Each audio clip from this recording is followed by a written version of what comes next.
This conversation has reached its breaking point. The Miami Dolphins can no longer move forward with Tua Tagovailoa as their starting quarterback. This isn't about disrespect. It's about reality. A serious NFL organization cannot keep sending a quarterback onto the field when deep down, everyone knows the ceiling is already set. When you're paying over $50 million per year at the quarterback position, the expectation is simple.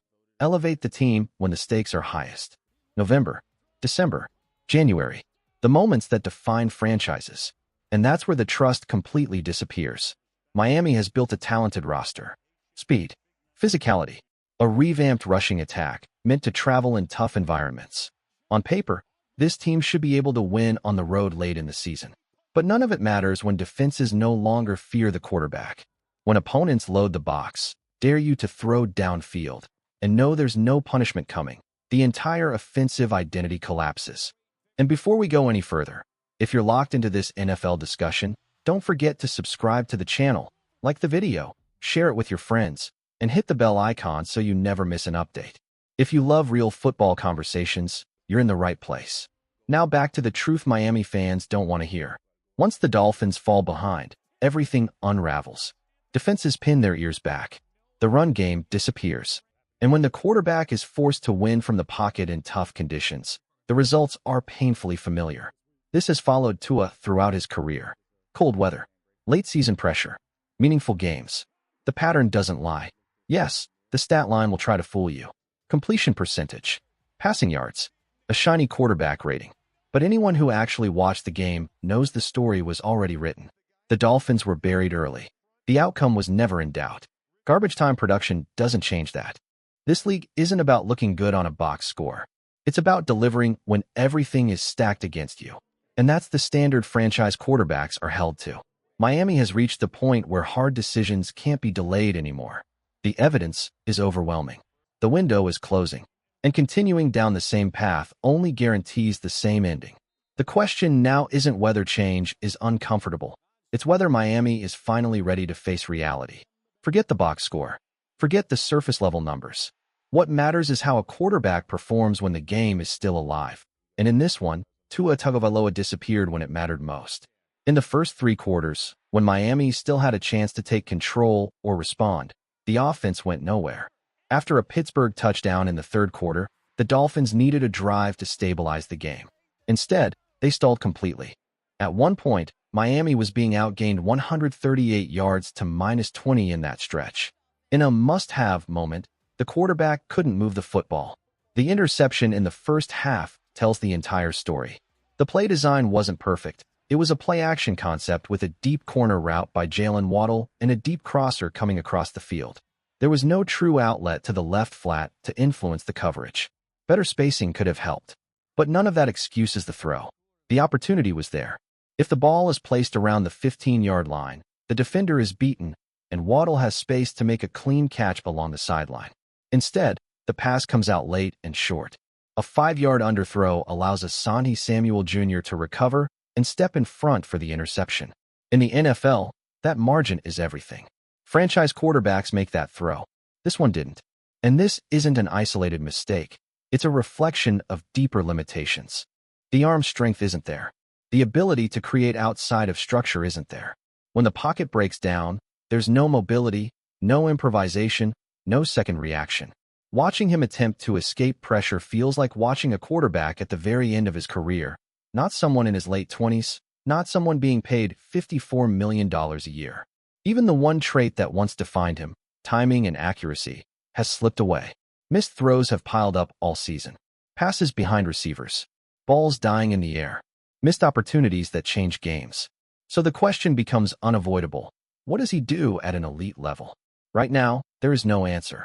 And in the NFL, if you can't clearly define what a quarterback does exceptionally well, the verdict is already written. When you step back and really study what's happening, the decline becomes impossible to ignore. The arm strength isn't just limited, it looks like it's fading.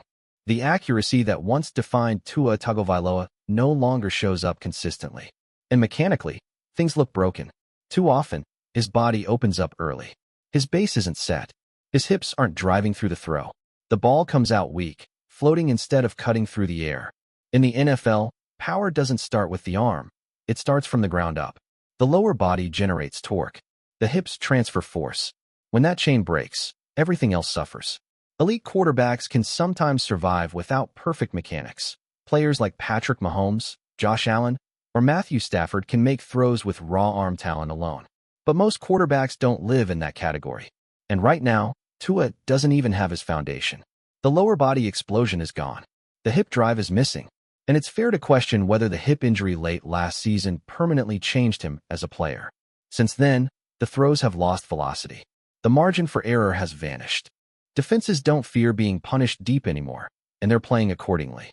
This isn't just about one bad game. During Miami's recent stretch of wins, the truth was hiding in plain sight. The Dolphins weren't winning because of their quarterback, they were winning despite him. The run game carried them. The defense held firm. The system masked the flaws. But systems don't survive December football. When the conditions get tougher and the margins shrink, quarterbacks are exposed. And now, with the pressure rising, the illusion has completely collapsed. The limitations are no longer subtle. They're defining. At some point, reality wins.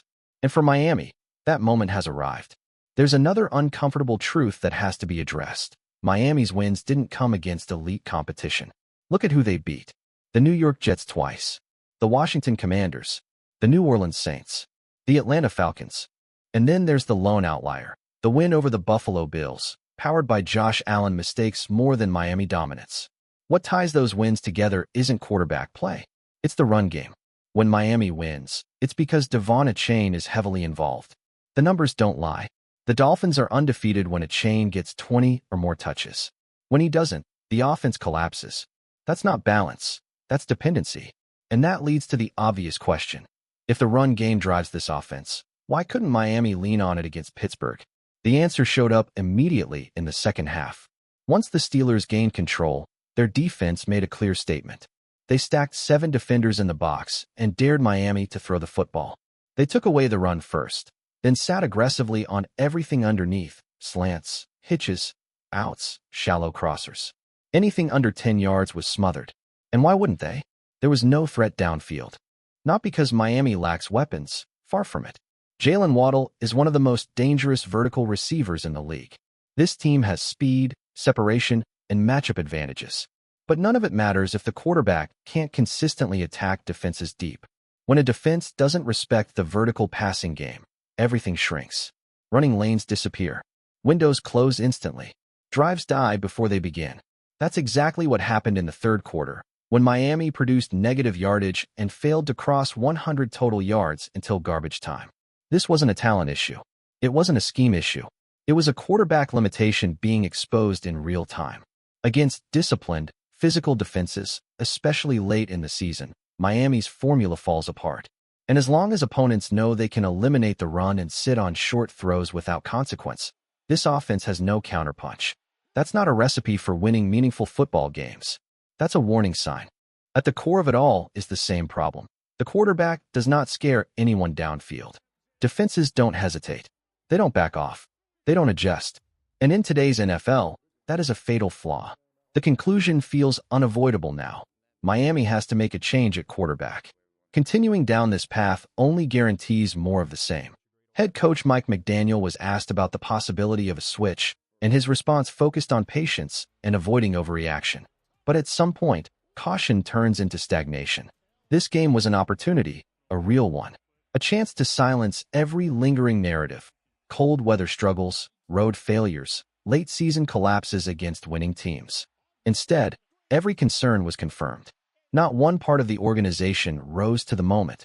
That's why this isn't just about one player. If Miami is serious about changing direction, no job should be considered untouchable. The standard in this league is winning meaningful games, and the Dolphins continue to fall short when it matters most. Whether it's scheme, leadership, or execution, the results speak loudly. Now comes the most important question. What do you have to lose? If the decision is to move on from the current quarterback after the season, then the path forward should be clear. Start evaluating the future. Give the final games meaning. That means turning to Quinn Ewers, the rookie, and seeing what's there. Zach Wilson is not part of the long-term picture, so there's no value in delaying the inevitable. The remaining schedule provides real tests. A matchup against Cincinnati Bengals, followed by meaningful games against New England Patriots and Tampa Bay Buccaneers. These aren't throwaway weeks. They're opportunities to evaluate leadership, command, and growth under pressure. If the offense shows life, real life, then you've gained clarity. If it doesn't, you've still learned something valuable. Either way, standing still is the worst option. There is no upside to continuing with what has already failed. The risk of injury, the financial commitment, the lack of progress, it all points in the same direction. Change is uncomfortable, but doing nothing is worse. Miami has nothing left to lose and everything to figure out.